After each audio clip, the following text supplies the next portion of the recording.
There is His Grace Sriman Sankarshan Das Adhikari Maharaj and Her Grace Vishnu Priya Mataji. So, His Grace Sankarshan Das Adhikari Maharaj and Vishnu Priya Mataji, they've been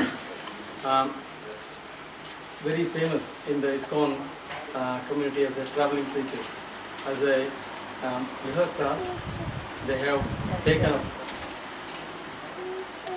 Vanaprasthas, they have traveled all over the world every year without fail, and their schedules are so hectic that we cannot even imagine. Not even more than a week they are in one place. They keep traveling from one place to the other. Now, Mataji and Prabhuji, they have been preaching for over 40 years around the world, and His Grace Sankarshan Das Adhikari Maharaj is very famous through his e-preaching, electronic preaching. He runs a website called backtohome.com, and he has over 12,000 students, over 13,000 now. The last update I had is 12,000. Over 13,000 students all over the world, over 100 countries. And he's also a Srila Prabhupada disciple, initiated in 1971, and he's been initiating spiritual masters since year 2000.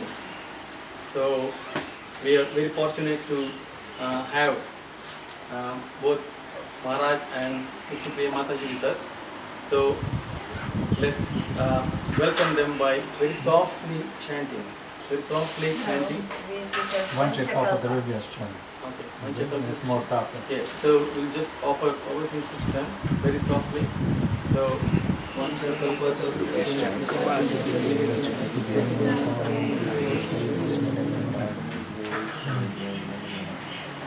Thank you very much.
Jaya Ram Madhavam Kuja Bihari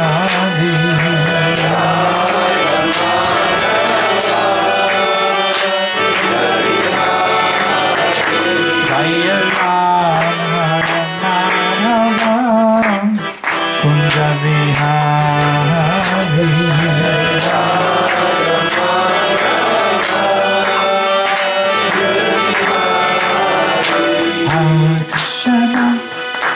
Hare Krishna, Krishna Krishna, Hare Hare, Hare Rama, Hare Rama, Rama Rama, Hare Hare, Hare Krishna, Krishna Krishna, Hare Hare.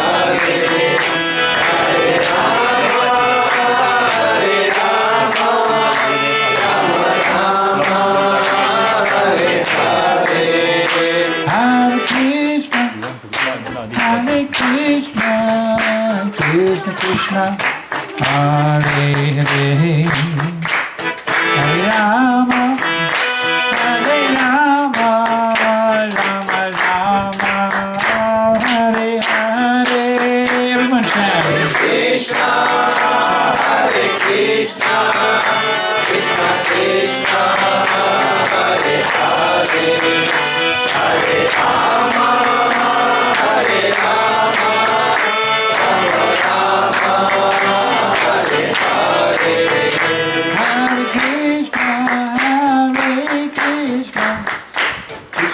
Krishna, Hare Hare, Hare Rama, Hare Rama, Rama Rama, Hare Hare, Hare Krishna, Krishna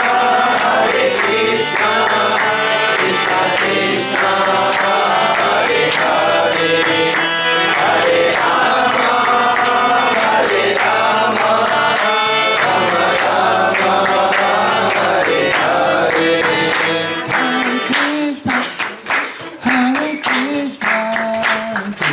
Krishna, Hare Hare, Hare Rama, Hare Rama, Rama Rama, Hare Hare, Hare Krishna, Krishna Krishna, Hare Hare, Hare Rama, Hare Rama, Rama Rama.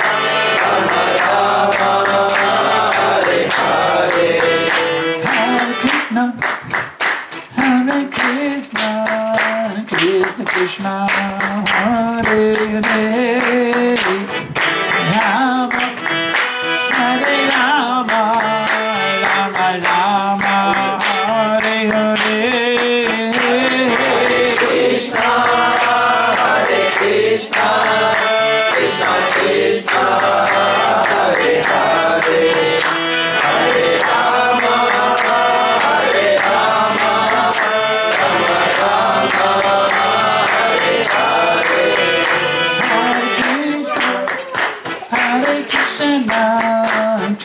Krishna, Hare Hare, Hare Rama, Hare Rama, Rama Rama, Hare Hare, Hare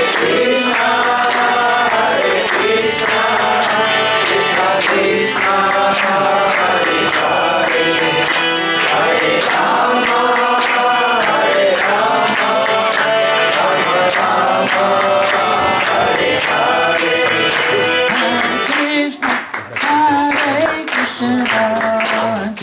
Krishna,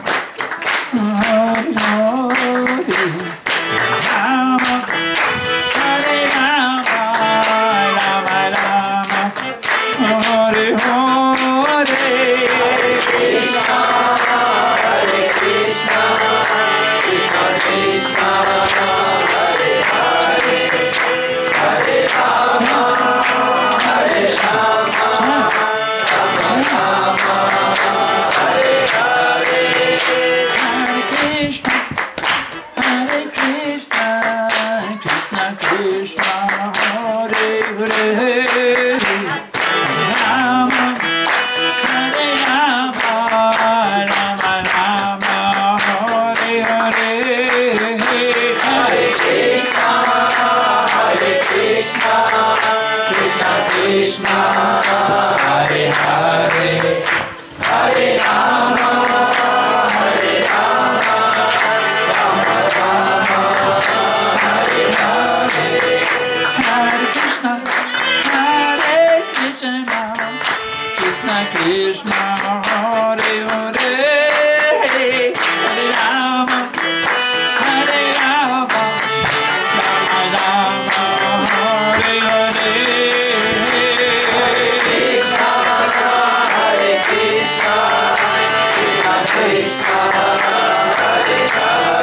Krishna Krishna, Hare Hare, Hare Rama,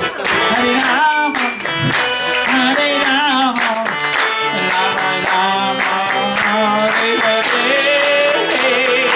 Rama, Rama Rama, Hare Hare. Hare Krishna,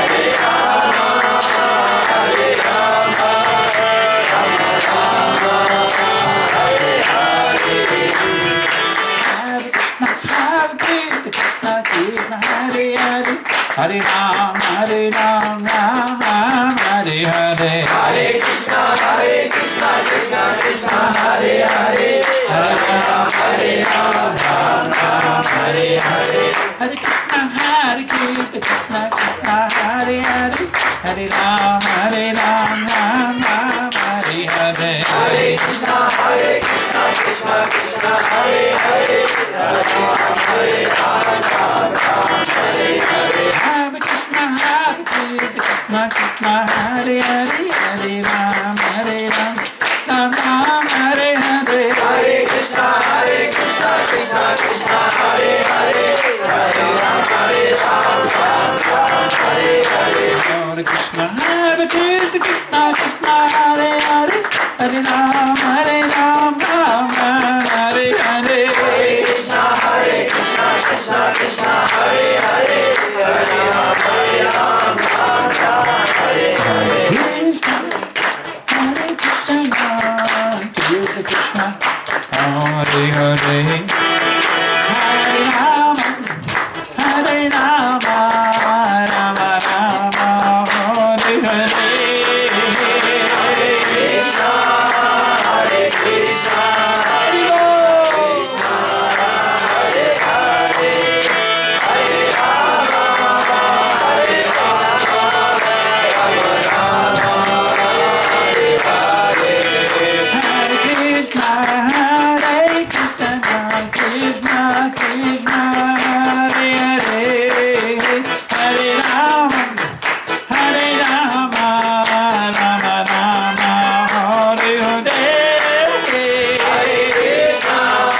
Hare Krishna, Krishna Krishna, Hare Hare, Hare Rama, Rama Rama, Hare Hare.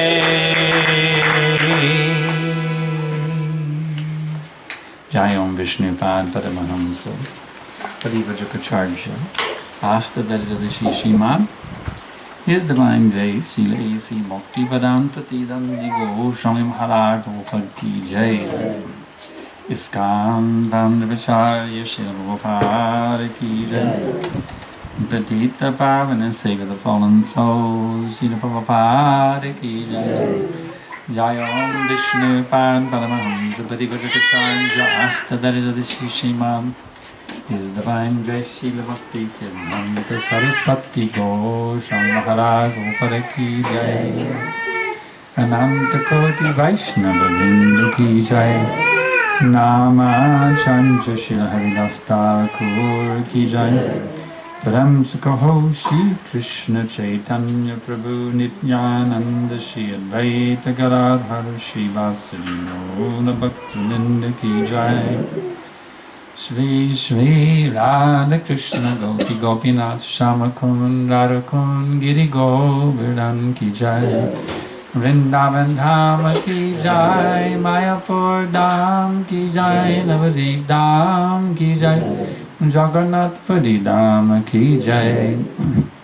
Ganga Mai Ki Jai. Jamuna Mai Ki Jai. Bhakti Devi Ki Jai. Tasi Devi Ki Jai. Samaveta Bhakta Vrinda Ki Jai. Gaura Premananda. All glories to the assembled devotees. All glories to the assembled devotees. All glories to the assembled devotees. All glories to Shri Shri Guru and Gauranga. All glories to His Divine Grace, Srila Prabhupada.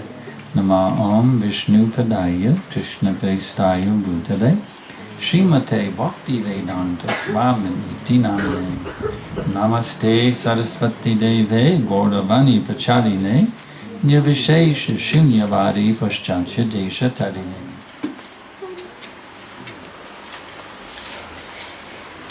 So tonight we are reading from Srimad Bhagavad Gita, Chapter 4, Text 9.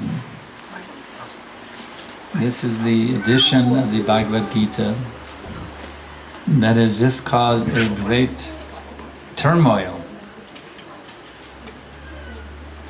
in the Indian Parliament, because this Gita was going to be, in Russia they were trying to ban this Bhagavad Gita as a similar book to Hitler's book, Mein Kampf.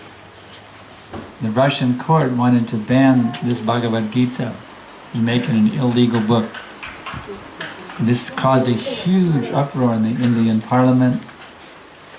There was a big outcry, a big media coverage, and now it was reported today on CNN how the court ruled in favor. This is not an extremist literature. It's a great victory that we just received.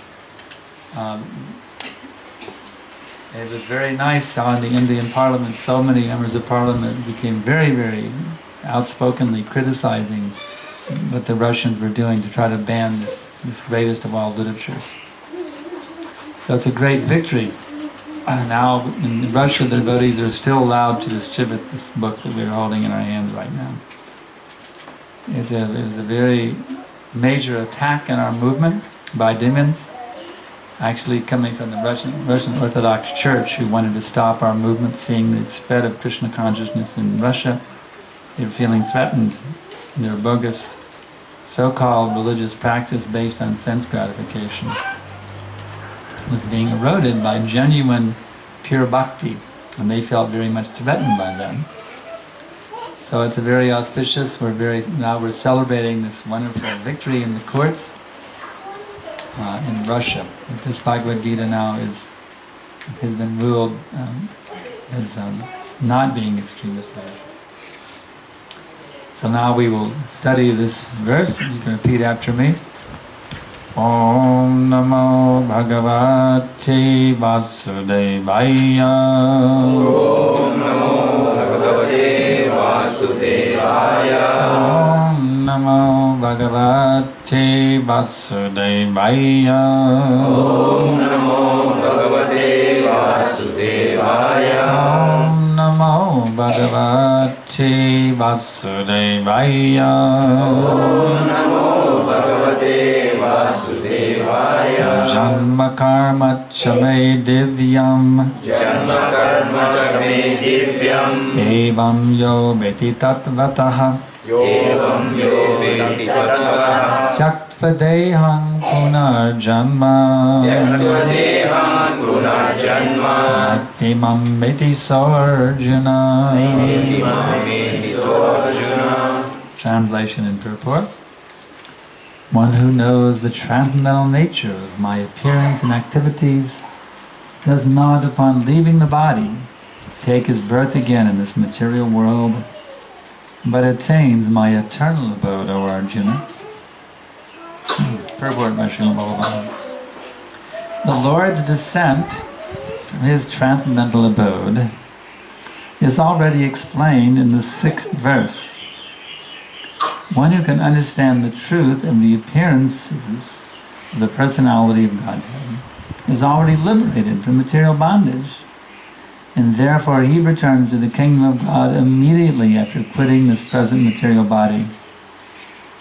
Such liberation of the living entity from material bondage is not at all easy. The impersonalists and the yogis attain liberation only after much trouble and many, many births. Even then, the liberation they achieve, merging into the impersonal Brahmajyoti of the Lord, is only partial, and there is the risk of returning to this material world. But the devotee, simply by understanding the transcendental nature of the body and activities of the Lord, attains the abode of the Lord even after ending this body, and does not run the risk of returning to this material world. In the Brahma Samhita 533 it is stated, But the Lord has many, many forms and incarnations. Advaitam achyutam anadam anantam rupam. Although there are many transcendental forms of the Lord, they are all still one and the same Supreme Personality of Godhead. One has to understand this fact with conviction, although it is incomprehensible to mundane scholars and empiric philosophers. As stated in the Vedas, Purusha Bodhini Upanishad Eko Devo Nitya Linanuvakto Bhaktivapi Hridantaratma. The one Supreme Personality of Godhead is eternally engaged in many, many transcendental forms in relationships with his unalloyed devotees. This Vedic version is confirmed in this verse of the Gita personally by the Lord. He who accepts this truth on the strength of the authority of the Vedas and of the Supreme Personality of Godhead, and does not waste time in philosophical speculations, attains the highest perfectional stage of liberation. Simply by accepting this truth on faith, one can, without a doubt, attain liberation. The Vedic version, Tattvamasmi, is actually applied in this case. Anyone who understands Lord Krishna to be the Supreme, or who says unto the Lord, you are the same Brahman, you are the Supreme Brahman, the Personality of Godhead, is certainly liberated instantly, and consequently his entrance into the transcendental association of the Lord is guaranteed.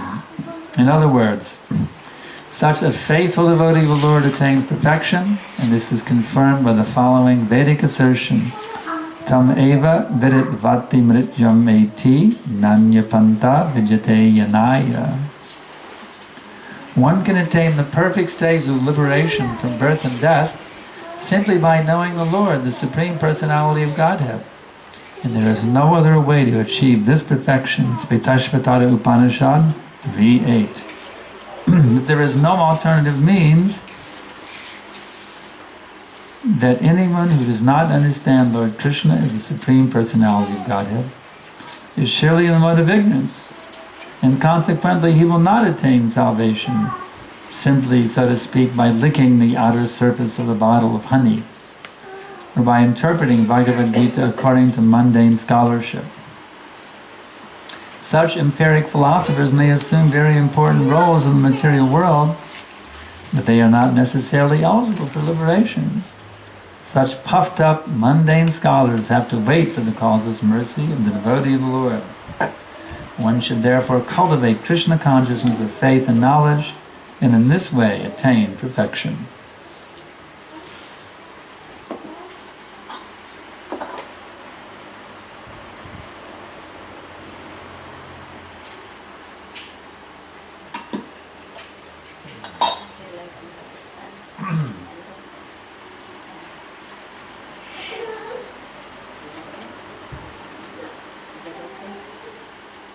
It's okay.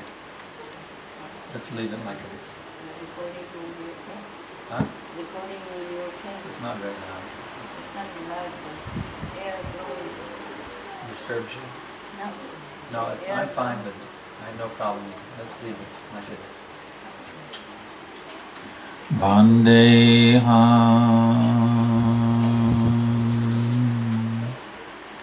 Shri Guru Shri Jata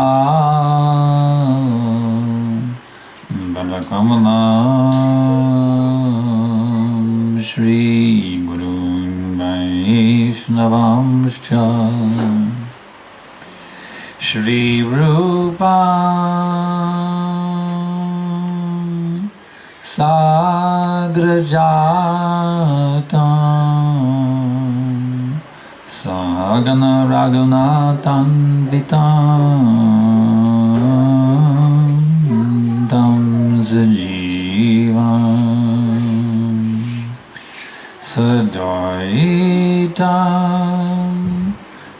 Zavadutam Parijana Sahitam Krishna Chaitanya Deva Shri Radha Krishna Padan Sahagana Lalita Shri Vishakam Vitamscha.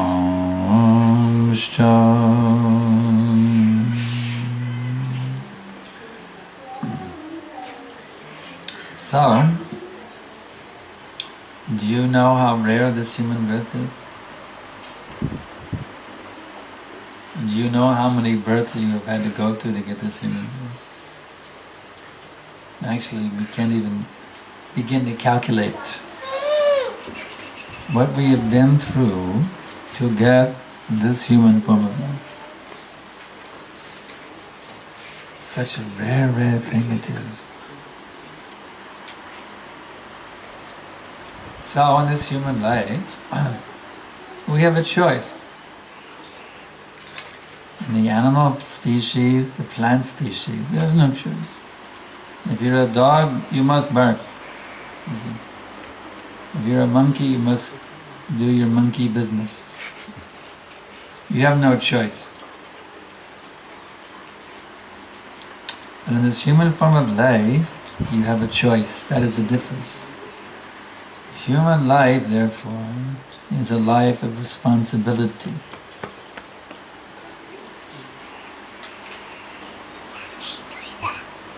In the human life, you can serve your senses like the animal, or you can serve God, as the saints do. You don't have to be a sannyasi to become saintly. Who was the original recipient of Bhagavad Gita? Was he a sannyasi? No, Arjuna, he's a married man.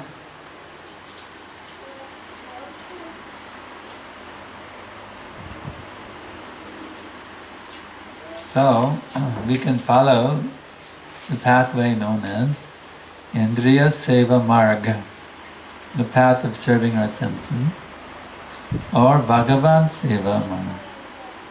We can serve the Supreme Godhead. We have that choice. 99.99999% of the human civilization is simply engaged in sense gratification. What is the result of using your human life for sense gratification? You become an animal in your next birth. And that's the result. Because animals, they simply serve their senses. So if you use your human body to serve your senses, you'll become animal. That is it. So what do you want? You want to run on 4 legs in your next life?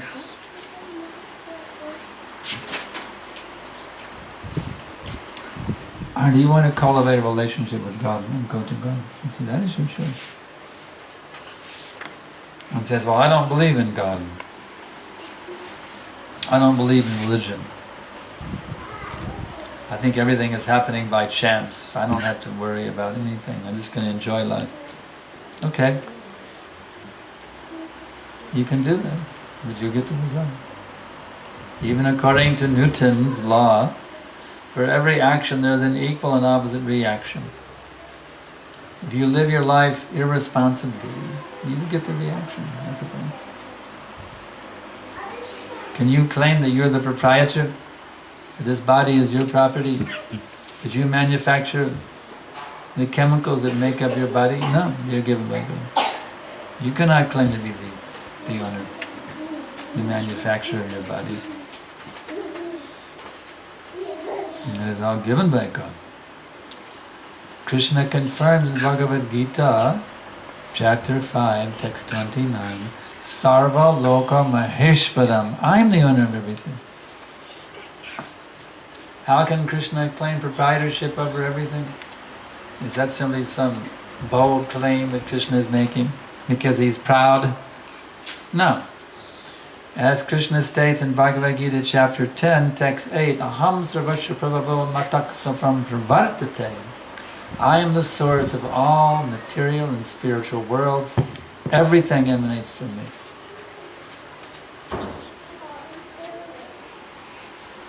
Because it's His energy. Everything that exists is the energy of Krishna. Your body is the energy of Krishna. Your house, your planet Earth is also the energy of Krishna. Your universe, this is called the Chaturmukhi Brahma universe. Did you know that? When you put your address, you can say Melbourne, Australia, Earth, Chaturmukhi Brahma universe. Because there are many universes. This is only a little mustard seed in the back of mustard seed. And this is the universe of the four-headed Brahma. There are universes with 40-headed Brahmas, 400-headed Brahmas, 4,000-headed Brahmas, 40,000, 400,000, 4 million, 4 trillion-headed Brahmas. This is a very, very tiny universe.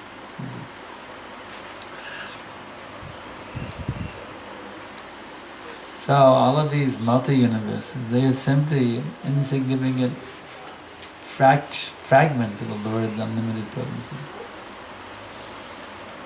And we are part of that emanation from Krishna.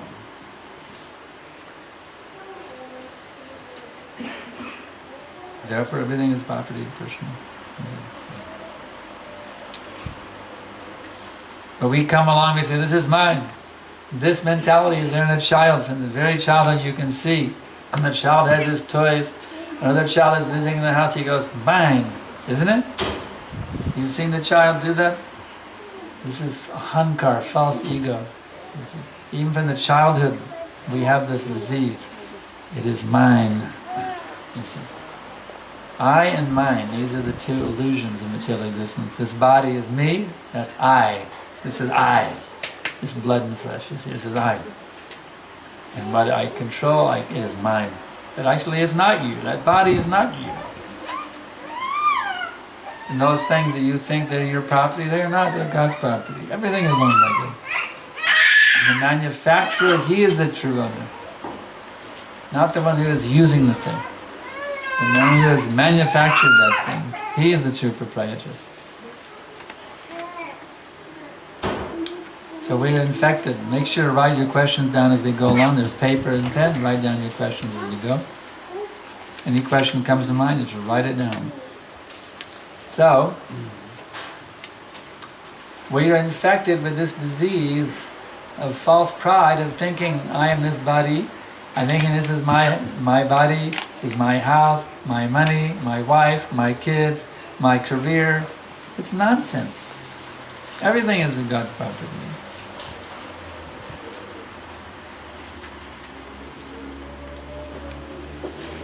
If you claim someone else's property as your property, what are you? You're a thief. You're a thief. If you claim someone else's property as your property, you are a thief. Can a thief be happy? One time Prabhupada was walking in Calcutta with one policeman to the marketplace. And every now and then some man would just take off running, like a scared bunny rabbit.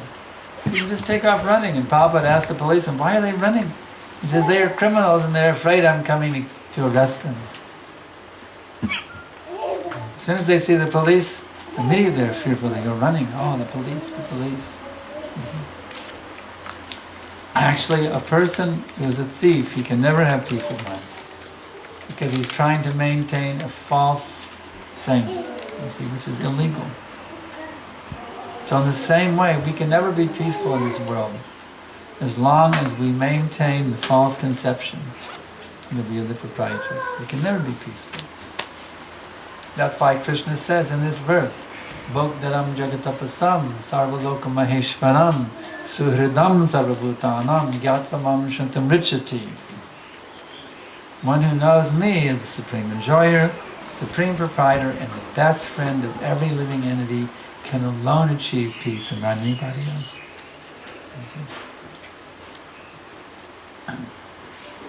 So we can be law-abiding citizens in the kingdom of God, or we can be rebels. We have our choice. No one's forcing. You can do what you want. Krishna has explained everything to Arjuna, and he says, Arjuna, now you do what you like. I've told you this science, Bhagavad Gita, now you do what you like. So we're not here to tell you what you have to do, you understand this? We're simply here to tell you what the choices are and let you decide, that's all. We want you to have an educated choice as to know what the options are, that's all. We in this Krishna conscious movement, we don't want to pressure anybody to do anything. We just want to give you the ability to see clearly what the choices are, and then you decide. That's all. You see clearly what are the choices, and then you decide. By serving your senses, you become animal. Or if you're very, very pious, then you can remain a human being, but you'll still be serving your senses. Caught up in birth and death. Mostly now they're so sinful they're going down to the animal kingdom. Everyone. Someone who is very pious, yes, they can take birth again as a human being. But what do they have to do? They have to suffer again, birth, death, old age, and disease.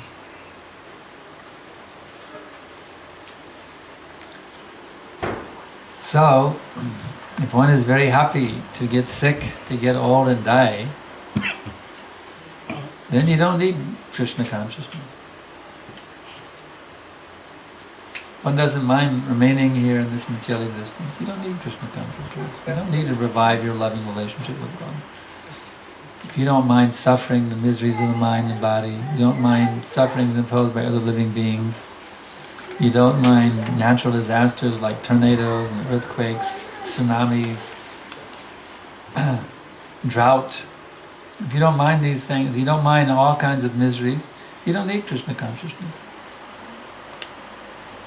But someone who is not satisfied with these suffering conditions, they need Krishna consciousness. When I was a kid in college, I remember, I just wanted to know who I was. I wanted to know what is the purpose of life. Because it didn't make any sense to me. There I was, making good grades in college, making good grades so I get a good degree, so I get a good job, so I could get a good wife, get a good house, get good kids, a good car, and a good coffin. 6 feet under. With good flowers placed on my grave once a year until they forgot about me, you see. This wasn't enough, I'm sorry. Why should I struggle just to, of course in India it's cremation, but I grew up in America. We didn't even know about cremation in those days, never even heard of it.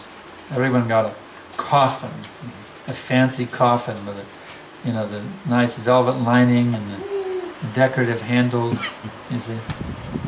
So that's what I'm working for, just to get a nice coffin. You see? I said, this isn't enough. This is not enough for me to struggle a whole life just to get a coffin. Life couldn't be that bleak. I just can't accept that life can be that bleak. There has to be something better than this. You see? So I took off from the... I continued my studies, but my real interest was to become self-realized. I was searching. And that search eventually led me to the Bhagavad Gita. And when I found the Bhagavad Gita, I knew I had really found something. And at the same time I get the Bhagavad Gita, somebody taught me the Maha Mantra also. So I knew I was really onto something. And I started practicing what I had read in the Gita. I was chanting regularly, and it was amazing. The experience I had of going into a higher realm of consciousness.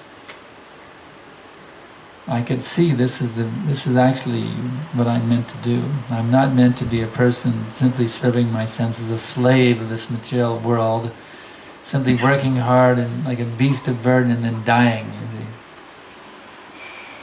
I was blessed with this understanding, this vision, that one can have a transcendental existence even while one is here in this world, by connecting with God.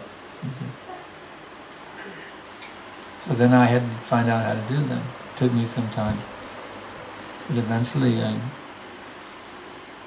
after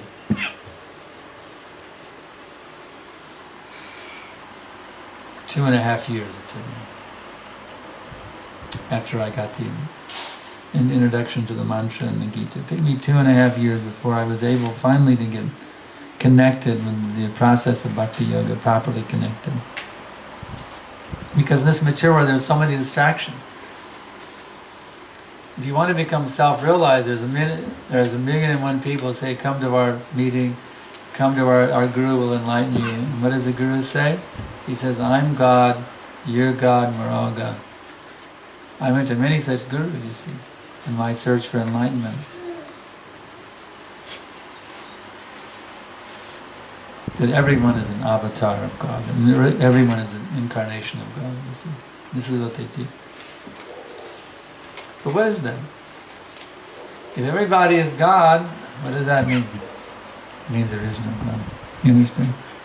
If I say every court in Australia is the Supreme Court, they're all the Supreme Court, what does that mean? There's no Supreme Court.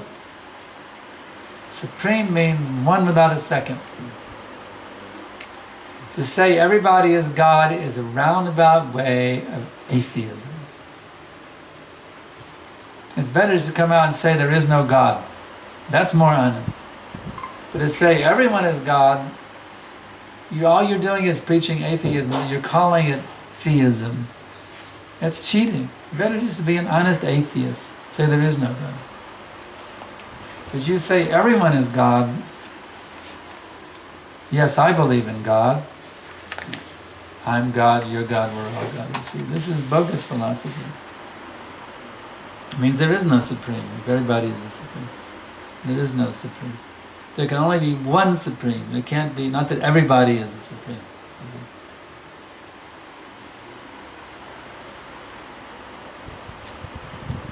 And if you are the Supreme, then why do you have to struggle to earn your living? Does Krishna have to struggle to earn his living?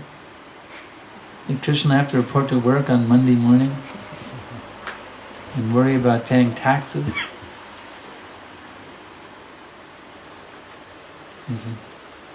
No. Seen any picture of Krishna working at a factory in the assembly line, or sitting at slaving away at a computer all day writing code? No. Krishna is the supreme enjoyer. He owns everything. Everything is ultimately under his control. His position is simply to enjoy.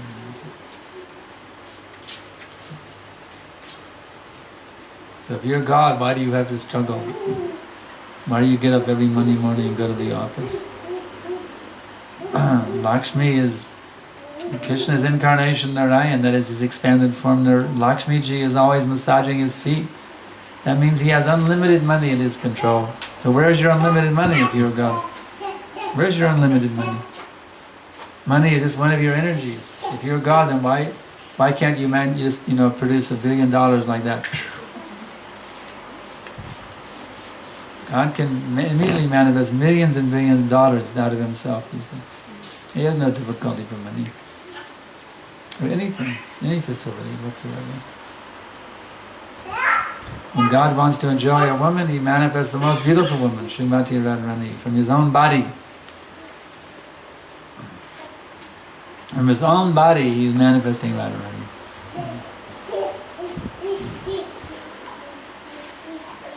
Some people complain about Krishna is enjoying other men's wives. That's nonsense. He's manifesting all these gopi girls from his own body. His own body, he's manifesting everything. He's simply enjoying his own energy. He is the rightful owner of everything.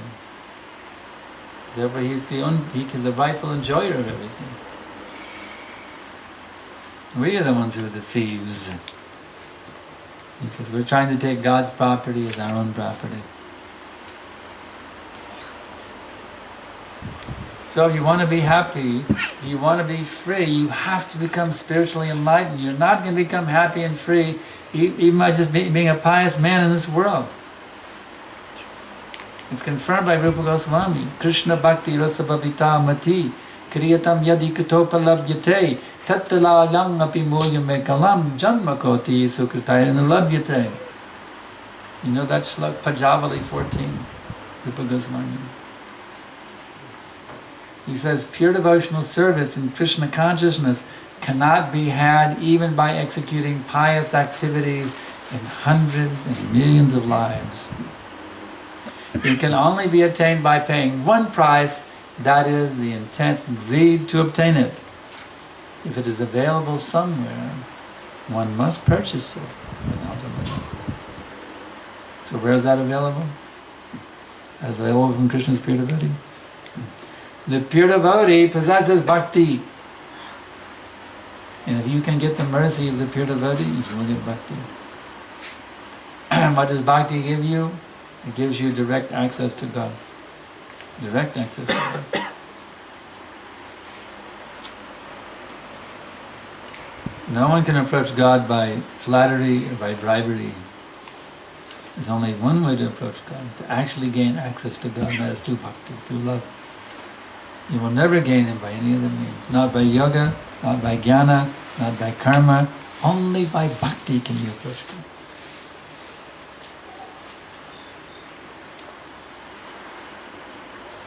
So that bhakti is given by the pure devotee. He has bhakti. He gives bhakti freely to anyone who wants it. You simply have to be eager, that's all, to receive bhakti. And the pure devotee will give you bhakti.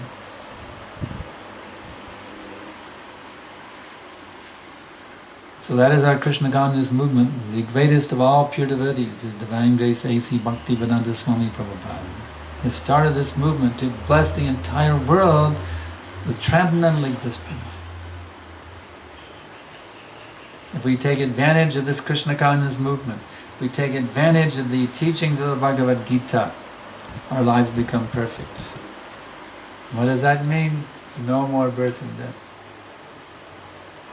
That means upon leaving this body, we'll wake up in the spiritual existence with Krishna, in a transcendental body that never gets sick, never gets old, never dies, never has to report to work for Monday morning, pay income tax or go to the dentist or the doctor. You see? We are not meant to suffer. We are not meant to suffer. Suffering is an unnatural condition. Due to ignorance only one suffers. An enlightened transcendentalist is completely beyond all the sufferings of this material world. He's not touched by them. Completely beyond all the sufferings of this material world. It's described by Krishna. Brahma Bhuta Prasanatma, 1854 Bhagavad Gita. Brahma Bhuta Prasanatmana Sorchati Nakangshati Samaksarveshu Bhuteshu Mad Bhaktim Labhate Param. One who is thus transcendently situated at once comes to the level of Brahman and becomes absolutely ecstatic. He doesn't hank for anything, he doesn't lament about anything. He's equally disposed towards all living entities, and in that state, that transcendental state, he attains devotional service unto me. Mad bhaktim labhate padam. So try to come to the spiritual platform. Try to realize you are not that body, sir. Try to realize, my dear lady, you are not that body. Try to understand you are not that body. That body is simply a vehicle, just like your car. You see. This room, that means this room's like a parking lot. We all parked our bodies here. And we're sitting here in our cars. That's a parking lot. When that body is finished, you are not finished. You are the Atma, you're the spiritual being. From Vedas we learn that Atma is right here in the heart. And a little interesting thing you can do. We'll actually do it now, a little experiment. Okay, everybody point to your nose. Point to your right ear. Point to your left ear. Now point to yourself. Everybody, intuitively, we all point here. Try to any group of people, everybody will point here. That's where the Atma is situated. The actual Atma is, according to Vedas, the Atma is situated in the heart, and everybody will point right at their Atma. Practically everyone will do that. Intuitively, we know that we are right here. That's where we are. We're in the Atma, a little particle right now, which is full of a powerful dynamo of energy that empowers the heart. Where does the heart get all the energy? The Atma is sitting there in the heart. The Atma empowers the energy, and the Atma gets its power from the Paramatma, Krishna. So that heart, it's such a powerful muscle. 80 years, pump, pump, in 100 years, pump, pump, constantly, be working. It's getting the energy from the Atma. So you're the Atma. You're not this body. That's the first step in realization. You have to understand, I am not this body. I'm not a little kid. I'm not an old timer. I'm not an Indian. I'm not an Aussie. I'm not an American. I'm not a woman. I'm not a man. I'm none of these things. I'm an eternal spiritual being, qualitatively one with the Supreme Godhead. That's my identity. That's my identity. If you can simply affirm this truth about yourself, I'm not this body, I'm an eternal spiritual being, the eternal servant of the Supreme God. If you can affirm this truth about yourself, at this very minute, you become Brahman realized right now. Simply within your own heart, affirm this truth that I'm not this body, I'm the eternal servant of God. That's it. That is the beginning point of becoming liberated from material life. Simply affirm positively, I'm not the body, I'm an eternal spiritual being, the servant of God. Affirm that truth about yourself. And now try to always see everything in light of that reality. The result is you'll become fearless. If I think that I'm the body, then death is scary. That means everything is finished. But if I understand I have a transcendental identity beyond this material body, wow. This is just another chapter, an exciting book that goes on chapter after chapter. And I'm just moving from one chapter to the next, that's all. Death means, well, chapter 1 finished, now let's go to chapter 2. Life goes on. A new, even more exciting chapter awaits me, you see. If one understands they're not the body, they're a servant of God, that understanding will carry you to a wonderful destination of the time of God. Simply keep that understanding. I'm not the body, I'm the eternal servant of God. If even that, there's nothing you can do except affirm that truth about yourself. At the time of death, you're going to have really a nice, you're going to be really pleasantly surprised what happens to you at the time of death.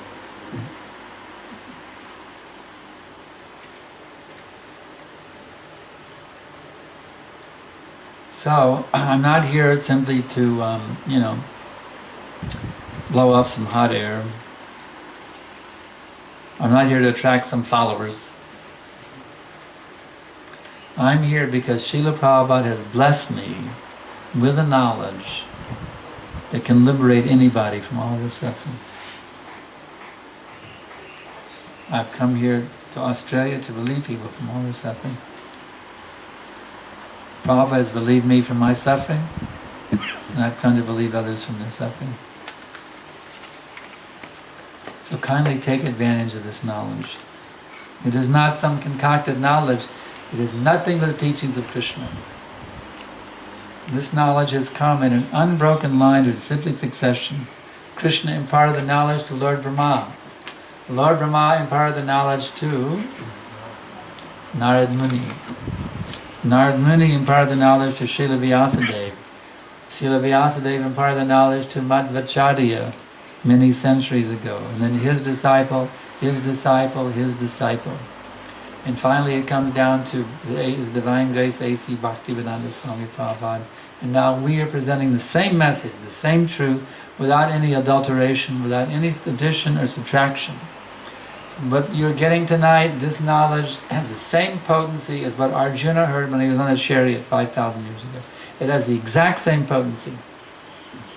I'm not saying that I'm perfect, but I'm telling you that I'm bringing you the message of the perfect. That is my perfection. So this message has the same power as what Krishna spoke to Arjuna on that chariot. Now it's a matter up to you how seriously you will take this message. You see. If you could take it seriously, your life will become completely transformed by this message. You take it casually, well, we'll have to wait for your liberation. It's up to you. So now we have some questions, we'll take them. In office we have to work with karmis. That means one who's a fruitive worker who's not in devotion. We also have to share a common microwave to warming prasadam, which we use to heat meat as well. How do we overcome or handle such situations? I would definitely put a paper towel on the put a paper towel down on the bottom of the microwave and put your paraphernalia in there. Put something in there like a paper towel so you don't touch your paraphernalia to what the meat is touched or oozed out on, the meat juice is oozed out on. You should protect yourself by some disposable paper towels so your paraphernalia doesn't touch the meat juice, which is undoubtedly there in the microwave where they heated their fried chicken or whatever it was.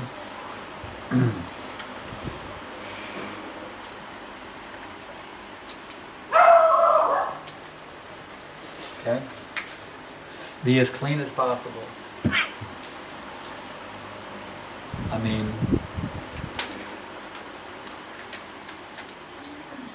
be very clean. Can you get bhakti without control of mind? No, you're not going to get bhakti unless you control your mind. As long as you don't control your mind, you remain a servant of your senses. Your senses are screaming at you, give me gratification, give me this, give me that, give me. Until you can bring your mind under control and not let yourself be a servant or a slave of your sensual desires, you will not be able to get bhakti. Bhakti, you have to subdue your senses. You have to engage them in the service of Krishna. That's how you become qualified for bhakti. If you get suffering, what's the best way to get rid of it? If you surrender to Krishna, you become transcendental to all the suffering, impervious. It's like you have a good umbrella, it can be raining cats and dogs, but you don't get wet, you see. So Krishna consciousness is the ultimate umbrella to protect you from the suffering rain of this material existence. It can be raining all around you, but you got that umbrella of transcendental consciousness. You see. More questions? This is the last one, so pass them on up. Okay. You mentioned feeling of me and mine due to false ego. How to overcome this false ego and start understanding everything belongs to Krishna. You have to hear from the scriptures. You have to hear from the saintly devotees of the Lord. You have to hear from the spiritual master. By hearing from the proper source and hearing the logical explanation to explain why this is true, then you will get the understanding. Can you please explain the difference between Guru Ashraya and Prabhupada Ashraya? Well, that's just a technical thing within our society. But philosophically, there's no difference. I'm talking philosophically now. Because Prabhupada is Guru. Guru Ashraya means the shelter of the spiritual master. And Prabhupada Ashraya is the shelter of the spiritual master. There are steps that we follow, procedural steps within our society for getting initiated. But I'll get to that in a minute. But I'm just giving you philosophically what these terms actually mean. We have to know the deep meaning behind everything. Ashraya is shelter, the shelter of Guru, the shelter of Prabhupada. Since Prabhupada is also Guru, he is Guru Ashraya and Prabhupada Ashraya are the same thing in that sense. But Guru also means that specific Guru from whom you take initiation. And since the initiating gurus in our movement now, we are disciples of Prabhupada. So for someone who takes initiation now in our society, they become the disciple of Prabhupada's disciple, and Prabhupada is their Param Guru. So that would be called Param Guru Ashraya. Prabhupada Ashraya is actually Param Guru Ashraya. You see? Now what we do in what our GBC has set up as a system, well, first of all you take shelter of Prabhupada, because he's the predominating Siksha Guru in our society. Every guru in ISKCON is legitimate only insofar as he repeats what Prabhupada is saying. If the Guru says something different, he's bogus. We don't take such a Guru. You see. This is confirmed by Bhaktivinoda Thakur in the Harinam Chintamani. He says that any Guru who does not repeat the teachings of the founder Acharya, he's not accepted. You see. So it's very important, because honestly speaking, we've had gurus in our society who turned out bad, who fell down, and it happens even in the Vedas we read sometimes. There's such a thing. Bhaktivinoda Thakur talks about it in Harinam Chintamani. When to reject a guru. It's mentioned in great detail when you reject a guru. Because Prabhupada is our preeminent Acharya, he is our founder Acharya. We are all taught to take shelter of Prabhupada. It's called Prabhupada Ashraya, because he's the ultimate authority. But because Prabhupada has ordered that we should take initiation, of course not me, but all the new devotees since he left, that they should take initiation from one of Prabhupada's disciples, then that's called Guru Ashraya, when you take shelter of one of Prabhupada's disciples. It's just a technical term, but philosophically, you should understand the meanings also. But technically, Prabhupada Ashraya is when you accept Prabhupada as your authority, and Guru Ashraya is when you choose one of Prabhupada's disciples to accept as your spiritual master, like Prabhupada's ordered. Okay. It's easier said than done, how to practically, in real sense, transform the heart so that we can become pure from within. Well, as my mother used to tell me, she said, son, just take it one day at a time. I mean, say, okay, become a pure devotee now. How can I do that? I'm so lusty, I'm so greedy, I'm so angry, envious, I'm illusion. How can I become a pure devotee?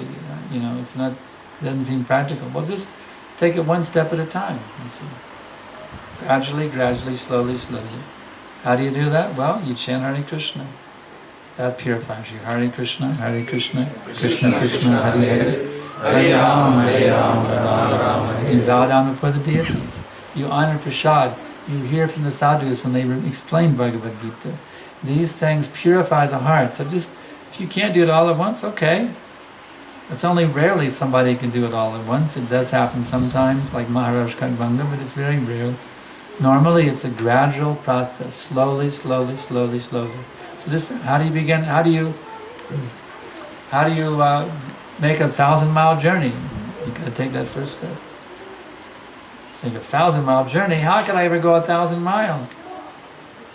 Well, you just got to take one step, and you've already begun. And you take another step. In this way, you can accomplish 1,000 miles. But just take the first step in becoming purified. Hear from the sadhus. Hear from gurus. Follow their instructions. In this way, gradually, you'll attain perfection. My question is related to the soul. The spirit soul, in its original state, is full of bliss and joyful already. Once it's entered into the living entity, it's covered by senses, so that we forget its original state because of materialistic life, materialistic something. My question is, when a living entity dies, we have an understanding that the soul leaves the body. So does the soul have the same state as it is when it entered in the body? That depends. Krishna explained in Bhagavad Gita, chapter 8, text number 6. Yam yam vapi smaram bhavam chirandante kalevaram tam tam mevaiti konteya sadata bhavavavata. Whatever state of being one remembers when he quits his body, that state, O son of Kunti, he will attain without fail. So whatever you've cultivated in your life, if you've cultivated spiritual knowledge, you're going to be elevated at the time. If you've cultivated money, sweeter than honey, so you become a bee and accumulate honey in your neck.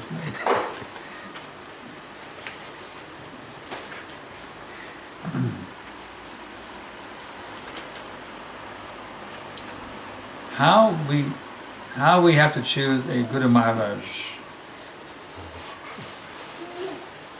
How we have, well, it doesn't say why, it says how we have to choose a Guru Maharaj. Actually, Prabhupada has confirmed, without initiation, you can't go back to Godhead. So you need to choose one that we have. It's not easy nowadays. It was so easy when Prabhupada was here. There was only one Guru. I mean, it really made it simple in our movement.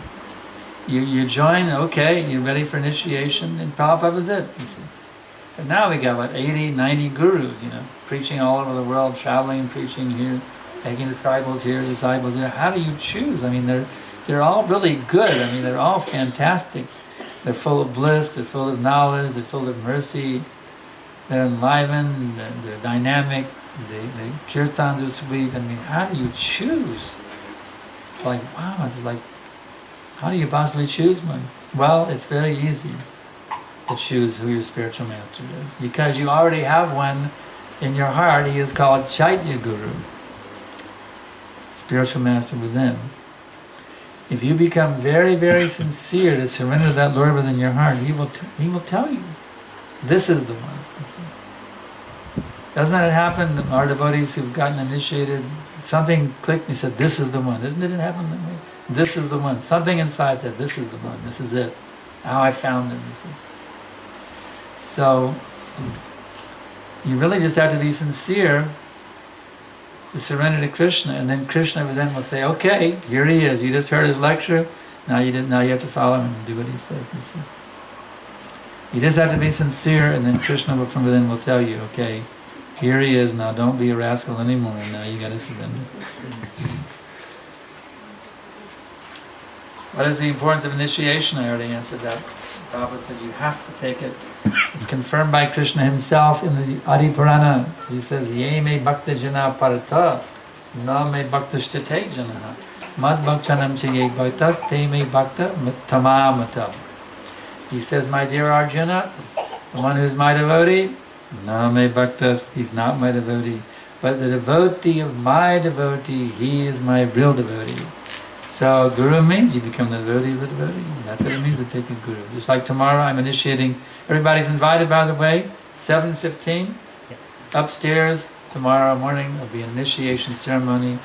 Six of our members of ISKCON will enter into transcendental existence tomorrow. So everyone's invited to come to the initiation ceremony. The human body is prone to disease, pain and suffering. How a person should live happily and peacefully knowing that he is not this body. Well, the only way you can really do it is you have to activate your spiritual identity. Simply negating your material identity, that will not be sufficient. You have to activate your spiritual identity on the servant of Krishna. You have to take up spiritual activities, hearing and chanting, reading, bowing down. You have to absorb yourself in bhakti activities, because these activities relieve you from all the distress of material existence. Theoretically, saying I'm not the body is not enough. That's only gyan, but you need vigyan. You need practical application of engaging yourself in spiritual activities. That will liberate you from all the pain, practically. What is the best way of chanting the holy name without offense and rise to the next level gradually? The most important thing, what's the first offense? Be disrespectful to Vaishnavas. If you can just make sure you're respectful to all devotees, that one step will be 90%, give you 90% chance of becoming a pure chanter of the name. You can just avoid the first offense. Always be respectful to devotees within your mind, in your speech, and your actions. Because if you're disrespectful to the Vaishnavas, you're never going to develop the pure name. You'll never be able to chant the pure name. You have to learn how to always respect all Vaishnavas. Even if there's disagreement, still, I respectfully disagree with you, Prabhu.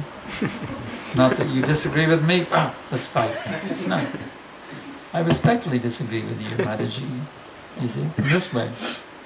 You have to always have that respect for the other devotees, and that will give you on the right track for becoming a pure chanter of the name. How to preach to such people who read Bhagavad Gita and still say, I don't believe in reincarnation?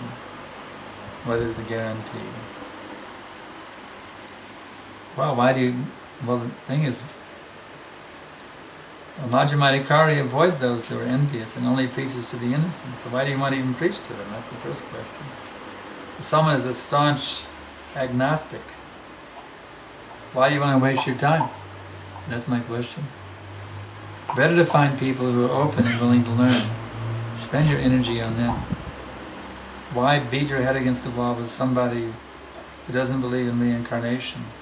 But if they challenge you, you can say, okay, you don't believe it now, but if you don't take my word, just wait till the time of death.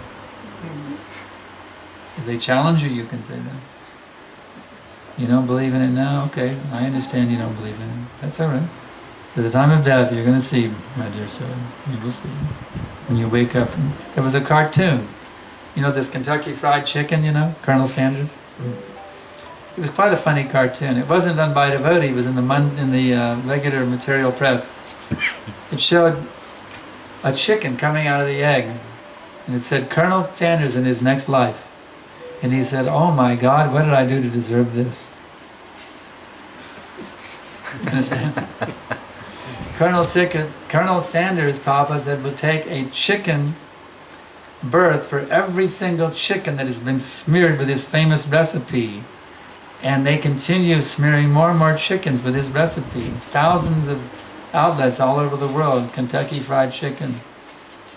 And he's going to be taking a chicken birth for thousands and millions of lifetimes. Colonel Sanders will come back as a chicken. Now he would probably say, I don't believe in reincarnation. And you could say, well, do you believe in the law of gravity? Yes. Well, even if you don't, it will still work on you. So the same thing with the law of reincarnation. But I don't believe in reincarnation. Well, sorry sir, whether you believe in it or not, it's going to hit you, and it's confirmed by Newton anyway. For every action, there's an equal and opposite reaction. It's confirmed by the Bible. As you sow, so shall you reap. It's confirmed by Lord Buddha. Confirmed in the Bhagavad Gita also. So, you can live your little dream of thinking that, you're not going to get any reactions. Well, all I can say is enjoy your dream while you have it, because it's not going to last long. I feel my enthusiasm in devotional life is going down. If that's, you're doing something wrong. If you practice bhakti properly, your enthusiasm will be going up, up, up, up, up. If your enthusiasm is going down, that means your bhakti is rajasic. It's not sattvic. Happiness in the mode of goodness is nectar in the beginning and poison in the end. So if your bhakti, you're losing enthusiasm for bhakti, it means you are rajasic. You're acting in the mode of passion, not in the mode of goodness. That means you're acting on the basis of egotism and things like that. I want to be recognized amongst the devotees, you see. That's rajasic. You have to act on the basis of transcendental knowledge, and then your enthusiasm will increase, increase, increase. Throughout your whole life, you just get sweeter and sweeter and sweeter. Maharaj, I try to preach Krishna consciousness to others. I feel that it's very difficult to make them understand. Who are you preaching to? You have to find out those people who are open and who want to hear. Again, don't beat your head against the wall on people who are, opposed to the existence of God. You have to find people who are open and willing to learn. You see, it's very important to distinguish between the envious and the innocent. You can't preach to the envious people. I mean, if they challenge you, you can defeat them, that's all right. But you can't really preach to envious people. You have to find innocent people. And then it's very difficult, very easy. With innocent people, you just share your realizations. Whatever you've learned, you share it. And Krishna is the Supreme Personality of Godhead, that's it. Find innocent people and just share your realizations. And if you can't find any, we'll take some books and go out on the street. Or go door to door with the books. And I guarantee you, you'll find wonderful people out there.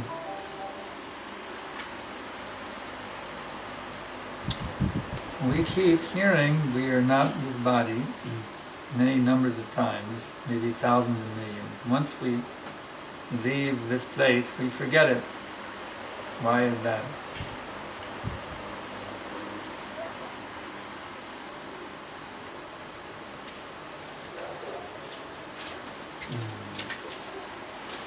That means you're not cultivating bhakti.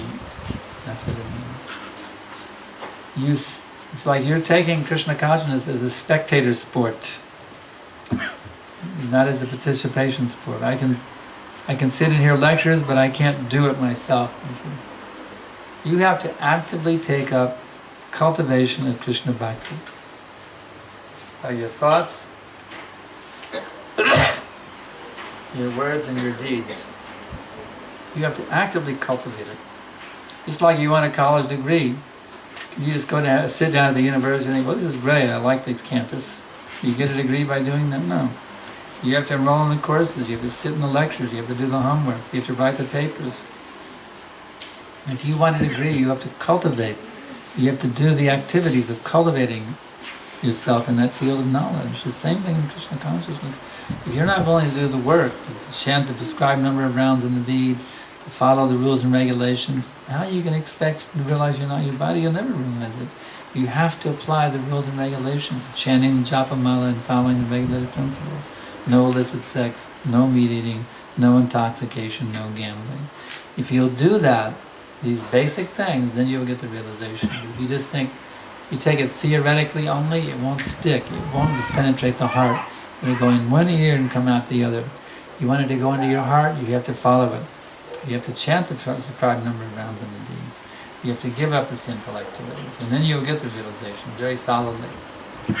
Knowledge comes through information. But having lots of information, but no transformation, then what is the use of knowledge? I just answered that. There's theoretical knowledge, that's information.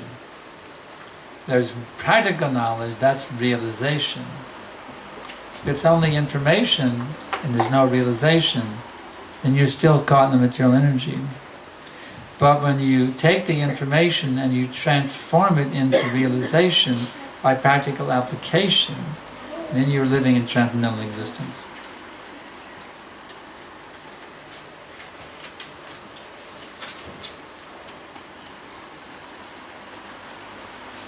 Okay, these will be the last two questions. Does being materially detached mean that we should not have any attachment to our kids?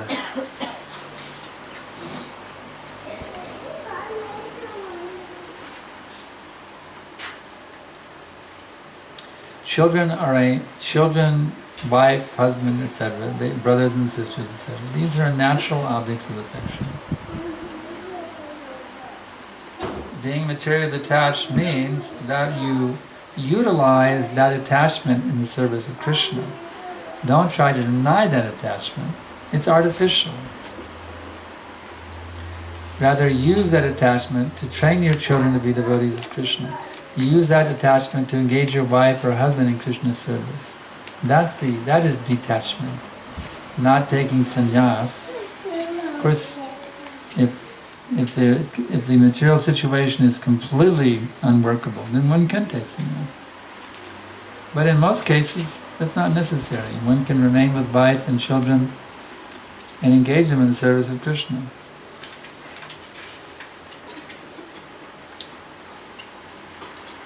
what if someone had heart surgery? Will he get another soul? No.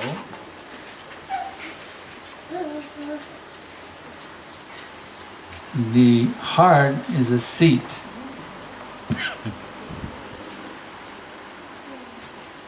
It's not the soul. A successful heart transplant means the soul that was in that body simply changed seats. If the person dies, that means the soul didn't change seats. He wouldn't do it. But if he changes seats, they put a new heart in. It's like, you may give me a chair, you see. If thing's really rickety, it's about on the verge of collapse. Say, hey, this chair looks a little dangerous. Can you bring me another chair, please? And you can say, okay, yeah, that chair is pretty bad. We'll give you a good one. All right, I'll answer this one more. There's one more. That's not one? That's Okay. fine. I'll allow one more. There's not one? Okay. So, heart transplant means simply a change of seats. Successful heart transplant means the soul switched chairs, that's all. Switch seats. It's not a new soul. Sometimes, if I'm not able to chant the Maha Mantra 10 rounds properly, is it okay to chant at least 1 round properly?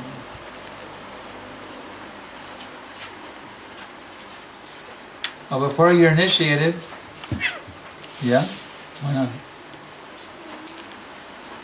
But if you're serious to become initiated, I wouldn't invite it.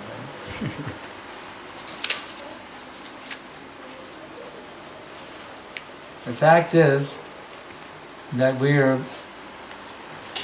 if you say, well, I'm not going to chant,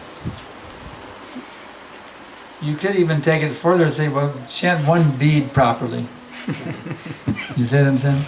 And even that 1 bead you can't chant properly. The thing is, if you can chant 1 round properly, you can easily chant 16 rounds. If you can't chant 10 rounds properly, you can't even chant 1 bead properly. That's the reality. Don't kid yourself. Don't try to rationalize chanting only 1 round. This is Maya. If you can chant 1 round properly, you can chant 16 rounds properly. So don't let Maya convince you to reduce your number of rounds. It's simply Maya trying to trick you.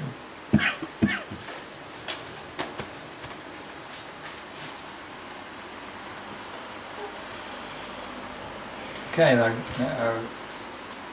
questions have run out, and we can stop here. And we thank you all very much. I hope you gained something tonight in this presentation. I hope you got some inspiration, some realization, some rejuvenation. I sincerely hope that all of you really felt some transformation. So we thank you very much. Jai Prabhupada ki jai. This is Sriman Sankarshan Das Adhikari Maharaj ki Jai.